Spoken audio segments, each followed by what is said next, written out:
Well, good morning, good afternoon, whatever it is. I haven't done any more to it this week because the garden called, and there's only so much time in the day. And I came in exhausted, so as you do. Right, so I'm going to do this side today. I started to do that side. There's no point in you watching me do this bit up here because it'll be like this bit down here, only a little bit different, you know. Well, the aim is when you're doing windows that are sort of in the picture quite a bit, is to try and do each window different from any other window. It can be just that the light is catching it differently. You know, if you think how the light glances off the windows, and sometimes there's things in the way, and sometimes there's curtains behind them. There isn't. So try to make each window mildly different from the next one. So there again is something interesting for the eye of the beholder to do. So I'm going to start up here with the sky. And I'm thinking that is in fact too interesting. I want to make it a little bit less interesting. That may sound strange, but if you've got a picture with a lot going on in it, it's nice to have some areas where it's just quiet and peaceful. And actually nothing's happening, and it sort of rests the eye a bit as you're going around. Is it misbehaving, Rachel? Right, okay. Okay, so I'm going to start with, in here I've got the Terps oil mix. So I've got a little bit of linseed oil and a little bit of, well, in fact, zested in there.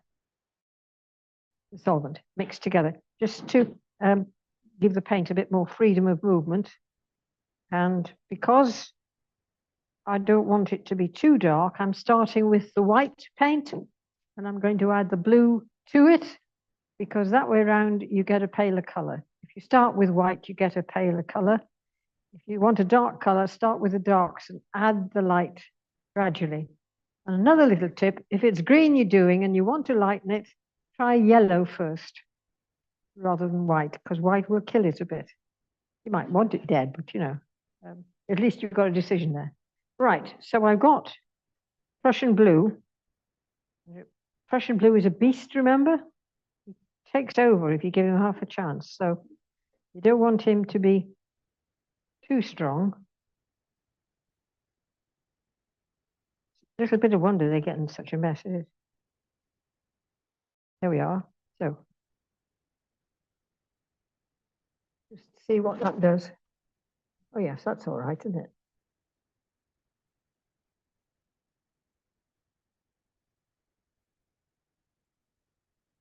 Perhaps make it a little bit darker up there. So I've gone into the neat paint to make it a little bit darker up at the top here. I have to tell you, I very rarely make it absolutely even and flat unless I'm fiddling on with water and wanting to make it look particularly reflective. Sorry, dear. Heads is what you get when I'm painting. Right, so I'm starting off with quite a dark color up there. I'm just bringing it down, mixing it as we go down. I don't know why I paint in crosses, but I do. Maybe that line is a bit too careful, so I think.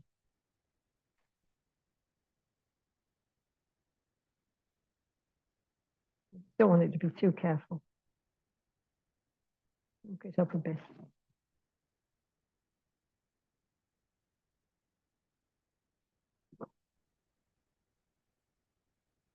And then if I add a bit more white, as I get near the bottom, that way around you get a bit of variation because the, you know, the sky gets paler as it goes towards the horizon. So you can do that.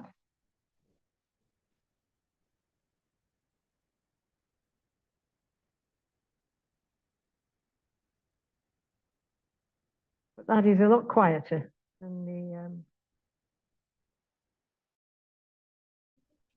yes, yes, but you won't notice them so much.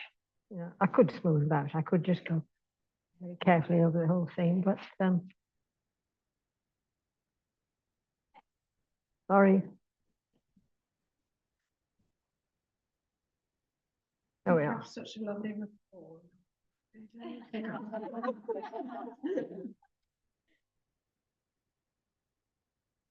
He forgets I'm a mother, you know. I know. Yeah. I'll shout tails next. Right. So we've got a sort of roof here. And I don't want it to be like that roof. So I want it to be a bit more like bluey color, I think. Slaty color. And I do.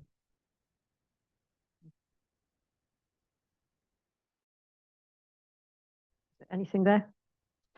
The traveller knocking at the moonlit door.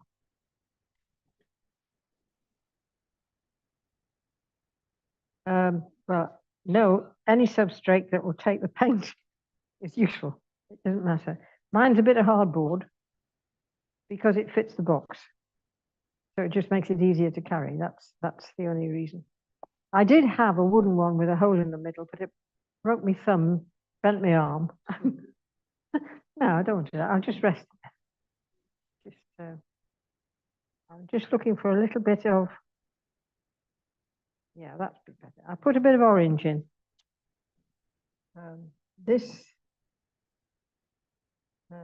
might be a bit too, sorry, darling. I'm going to have to put up with it, actually. Oh, bless her. Give her my love. Love to Karen.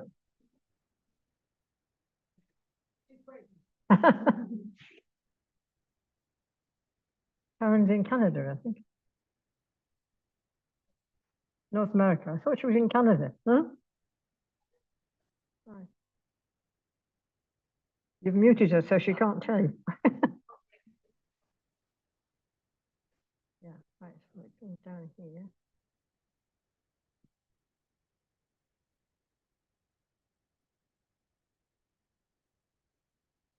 I can't see what's over there, but I'm assuming it's the same as what's on the other side. So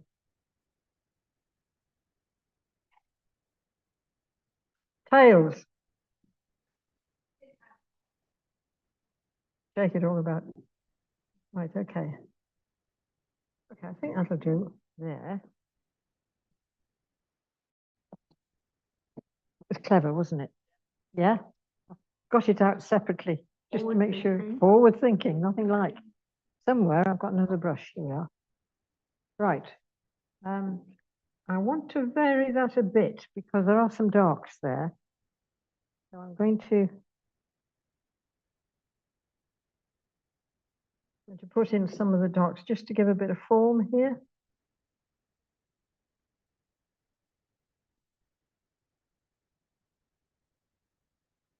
It was probably a bad idea to put it on that side.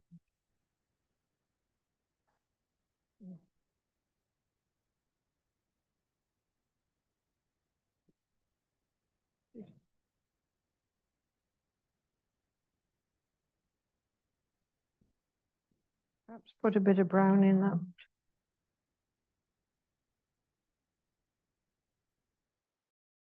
It's a bit bluer.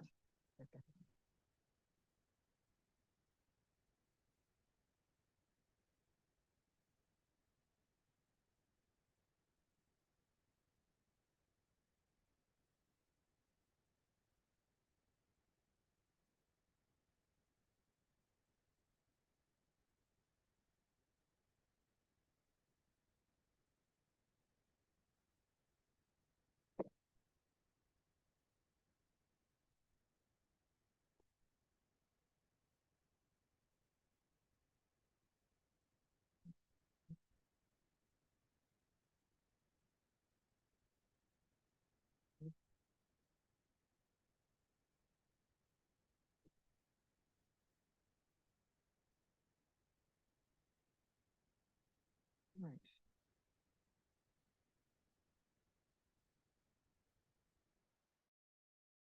So I could use this. I mix a bit of this dirty colour in here. I get another dirty colour, which is rather nice. And put the windows in.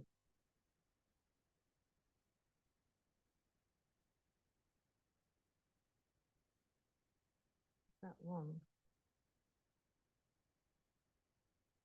1, 2, 3. Right, okay.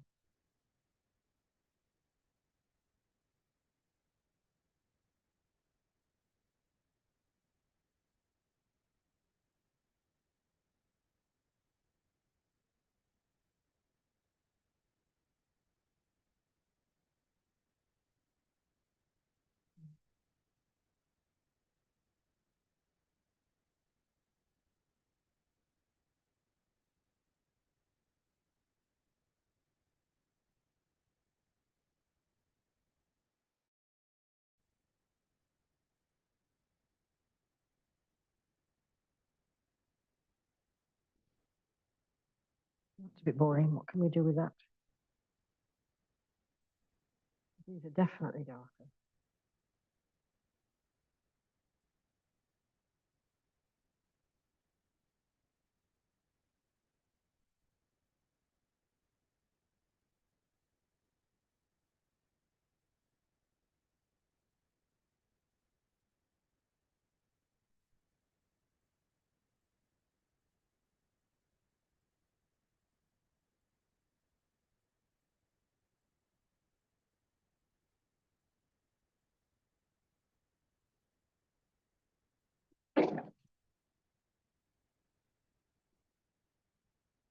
I missed a bit out there.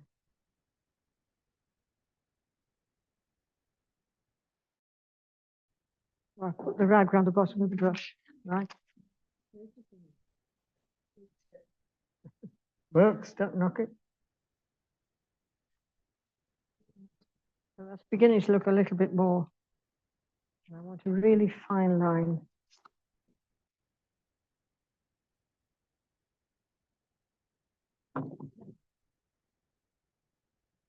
Disappeared. Must be in here somewhere. Well, there he is. If you want him, you've got to find him. Right. So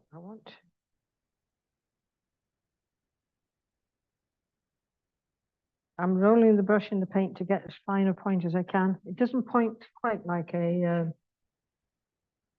watercolor brush. You just get a little bit. And it's these little touches that make the difference. Right. This is a sash window. Or these drop out forward or something. Something happens to them anyway.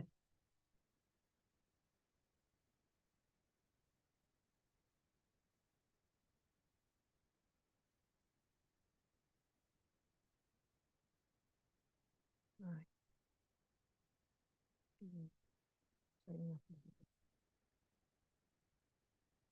Right, I think that's probably good enough.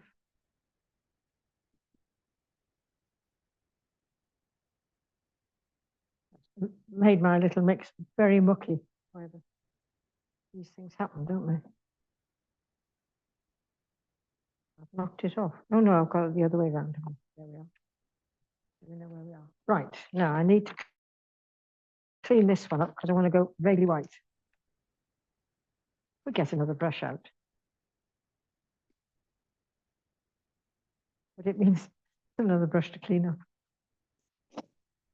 Right, so next thing is I don't want to make this stark white. If I made it stark white, it would show up too much and draw the eye, and it's not an important part of the picture. So I'm going to put a bit of blue in it, just enough to kill the white. And again, I'm not going to draw, well, I might just there for a sec. Let's see what happens.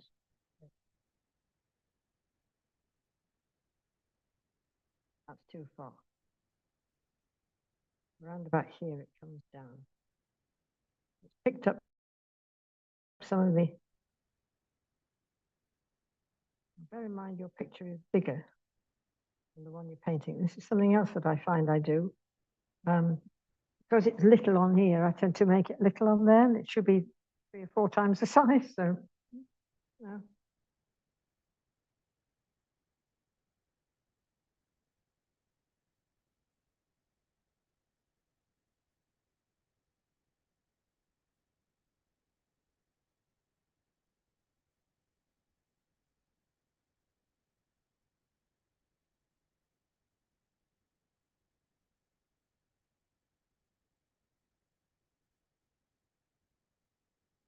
Again, I'm trying not to be too precious with it. This leaving some of the underpainting showing through. And then if you look at that,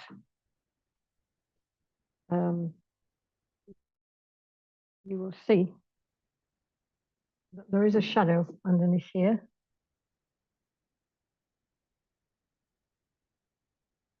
It throws a shadow, not a straight line shadow. Let's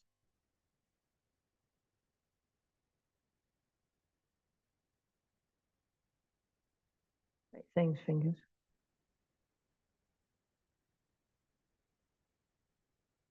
It's throwing a shadow down here, and then this is in shadow.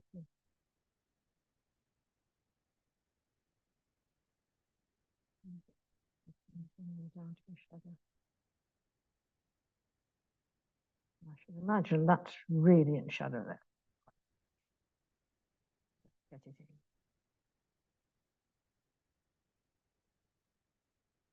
I don't want it to be too noticeable. Right. So it's beginning to come together. I think I have misdrawn this. I think that should be higher up. However, it's not higher up, so it'll have to be where it is. Okay. So if we take this brush, which I made light, and now make it dark again,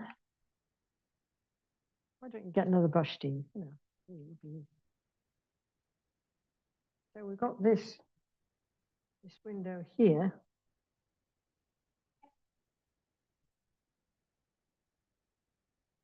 And it's quite a dark.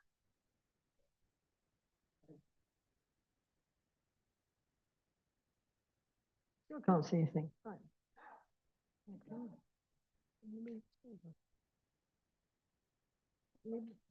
Any better? Right, okay.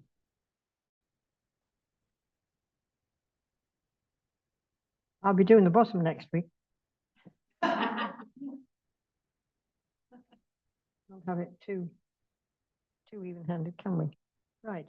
So that's the basic of the window.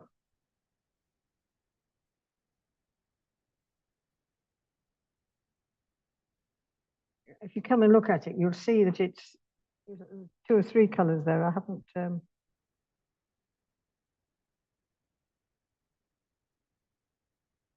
picked up with some of the paint underneath. This is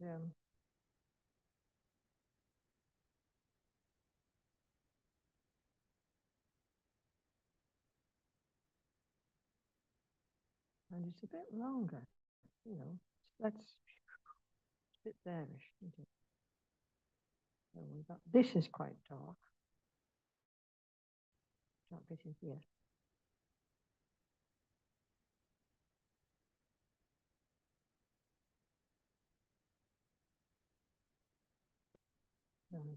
Excuse me.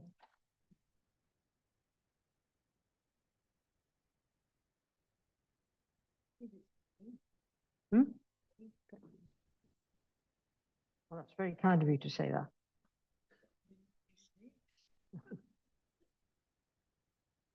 This has a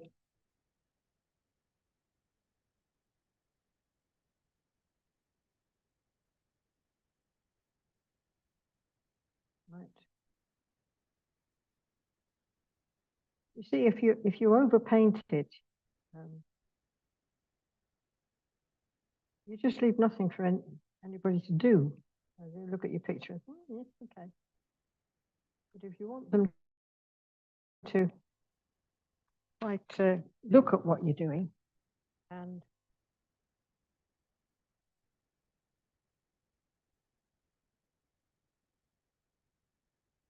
again, it's a white curtain. I don't want it white, do I? It's disastrous.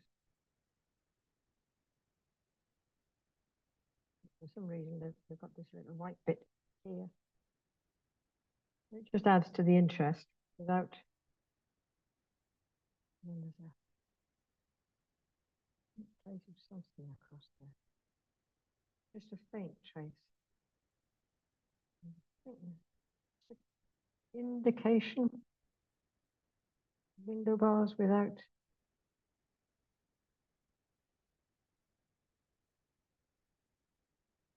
Without actually putting them in, she said, putting them in.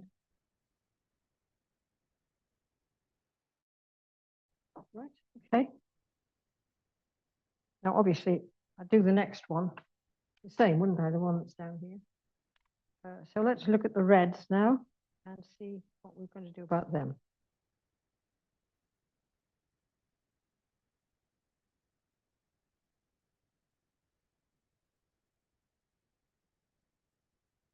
I really want to get some more reds out, shouldn't I? Isn't often as you use red for some reason. Cadmium red, oh God, that has lasted forever, I think. A bit of orange. Looks pretty orange to me.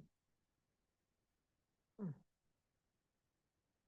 you want to share those colors up a bit, make it a little bit more interesting. I have got a red somewhere. I swear I've got a red somewhere. It would be better if I could see what it was called.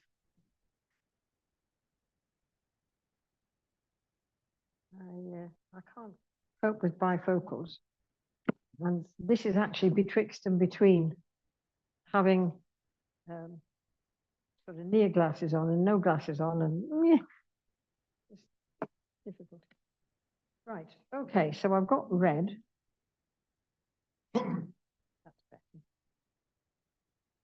The brush is a bit mucky, the oil is a bit mucky, but I'm not too worried. That will be all right. Let's have a look at it. Now then, it would be a bit darker up here, wouldn't it? Have a bit of orange. Because we've got orange underneath. It's a bit fierce, isn't it?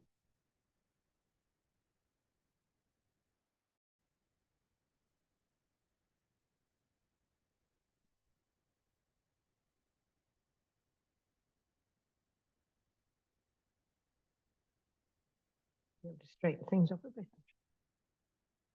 Would be useful. I take a bit of the orange, a bit of the dark in it, and put it down here.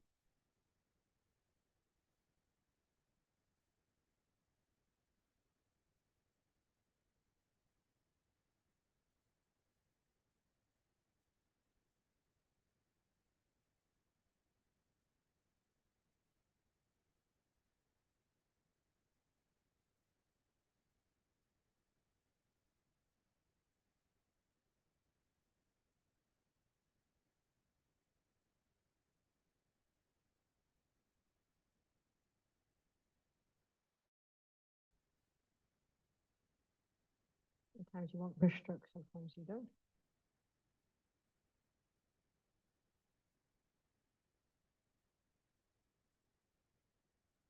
Touch of purple in there, isn't it?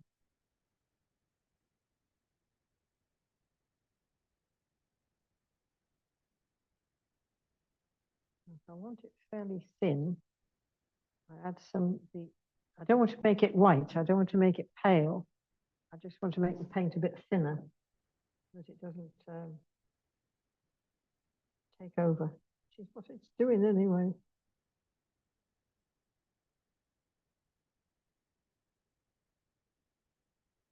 I like that dark line there. It would throw a shadow on it.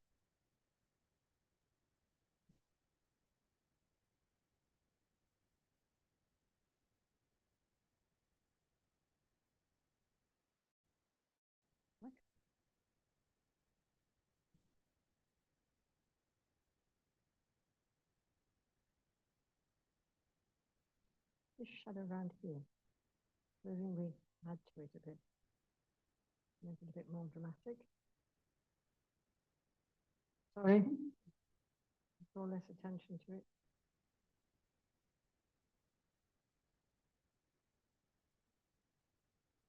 Right, okay. Pardon? This good. Somebody's enjoying it. Right, so I did make a mistake there.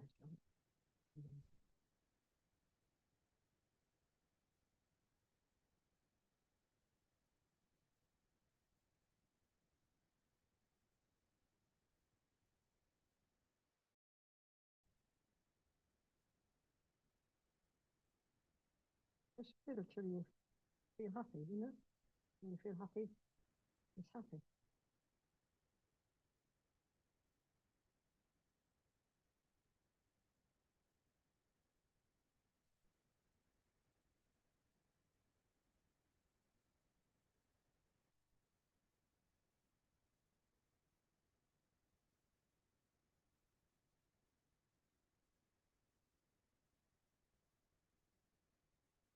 Again, I'm putting it on fairly lightly, so some of the background is showing through.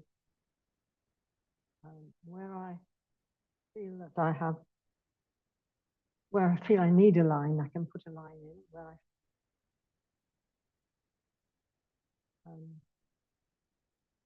I don't, well, you know, sometimes it can be like that. No. If I look at the picture, I can see there's lots of bricks. The idea of going in and putting bricks in doesn't appeal to me, anyway. Might to you. There's no right or wrong in that sense. Gosh, time flies, doesn't it, when you're having fun?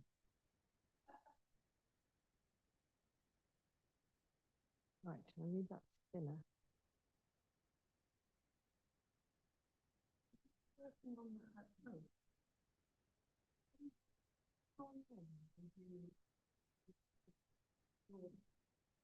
If I get going, if I really get going, it's a couple of hours, quite easy, 2 or 3 hours. You can, if I'm really in the zone, it can take all day.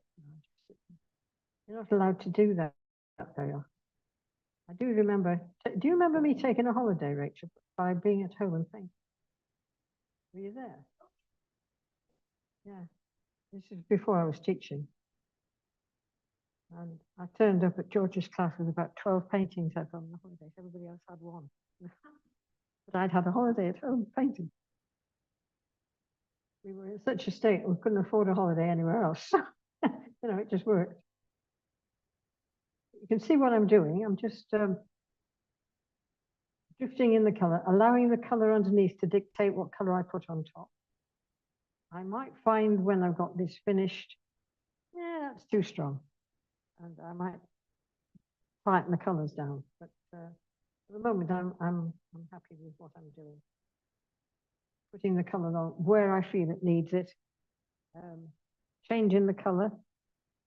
You know, I know it's boringly one color, but who wants to be boringly one color? It can be many colors.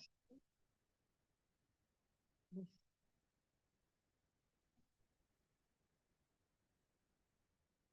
Put a green wash on it, or a blue wash, but the blue is pretty strong, so I'd probably use a green because it's on the opposite side of the color wheel. So if I put a green wash on top of orange and red, it browns it off. Just takes the. Also a tip, if you are painting in the countryside and you're putting in a green and you think that green shrieks, add a bit of red. Just show the brush where the red is, you know, that much red. Just put a touch of red in and it just quietens it down. Still green, still bright and summery, but it's not shrieking at you.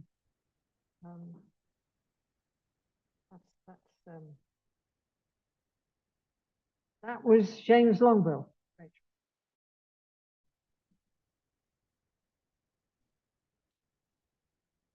Yes, yes. What I would, you know, the very runny stuff I put in before.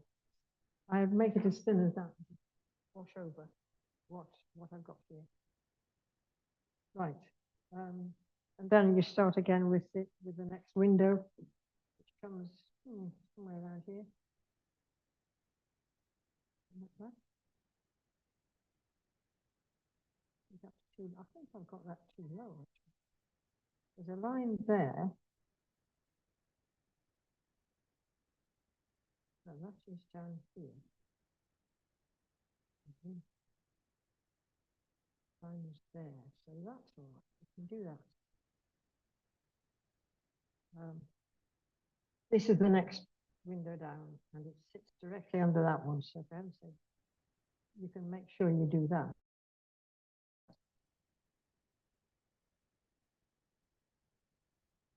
It doesn't desperately matter if I get that space the wrong side. It's a bit vivid, isn't it? Yeah. Especially when you look at the roof. I could cheer the roof up.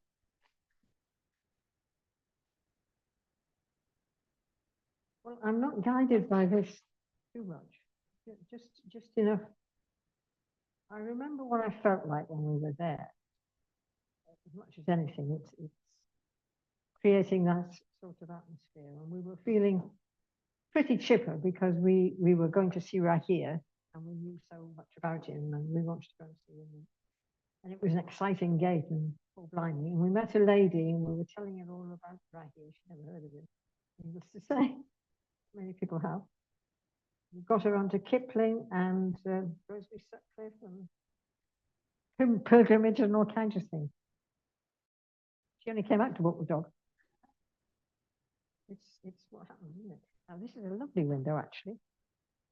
There's all kinds of light going on here. So this window is entirely different to that window. Well, almost different. This is very much lighter. I'll put it there. And I can put the curtains in this color, and then we've got the dark bit here.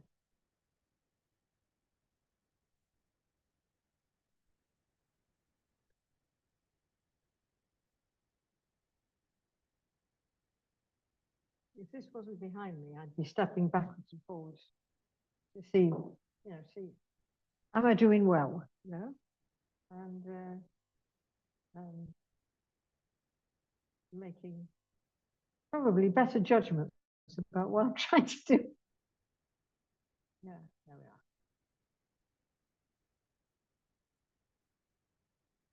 This comes down into a white bar here, which is the top of the shop, into the red, with these people behind it. So that's working out quite nicely because his head is there, and that's about the right distance between his head and the top of the shop. So it's worked out all right. Now I can start to put my little lines in again. Are we running out of time now, Rachel? Have we run?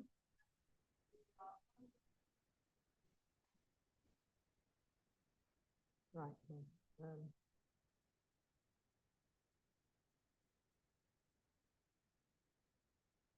When I look here, I think there's, I don't know, maybe.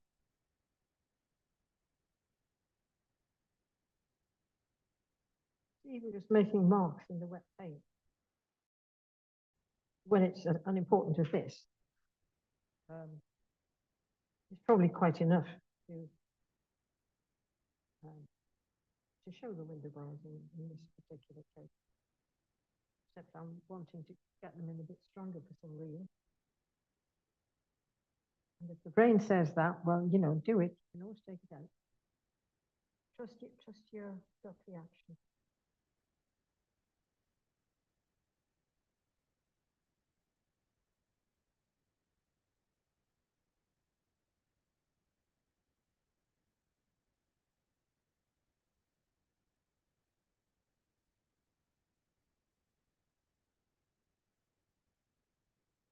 Where's the blue one?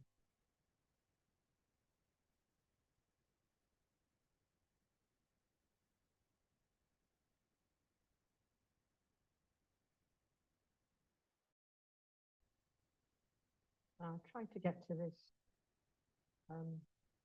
during the week. Just pray that it rains and then I'll get a good painting.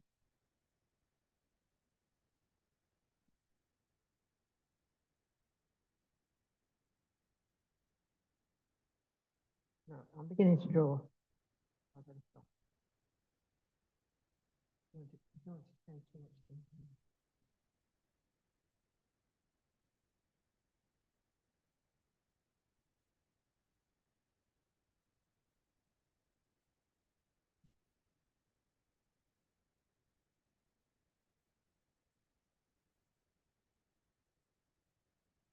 Right, so you've got, anyway, there, some idea of how I'm going to tackle this. I think I've got it to be too vivid, but I can't tell from this distance. So I'm going to stand back and have a look. Excuse me. Let's see what I can do. It is. It might be all right when I get the rest of the the people in and the dark building over here, the shop over here. And of course, more focus around the actual gate itself. But yes, and I think if I'm going to leave it that vivid, I've got to do something to it. But that can happen. Anyway, that's how I would go about doing that side of it. What I was trying to do was to take the color underneath that I'd splashed about and use that to enhance, produce texture. Yes, yeah. The whole idea is, yeah. Well, yes, I think you have to see it sort of completed to get hold of the idea of, the basic idea of what you're doing. If the thing is got a lot of white in it or cream in it, then I tend to use purples and viridians and blues as the underwash. So as I can leave, as you can see, having left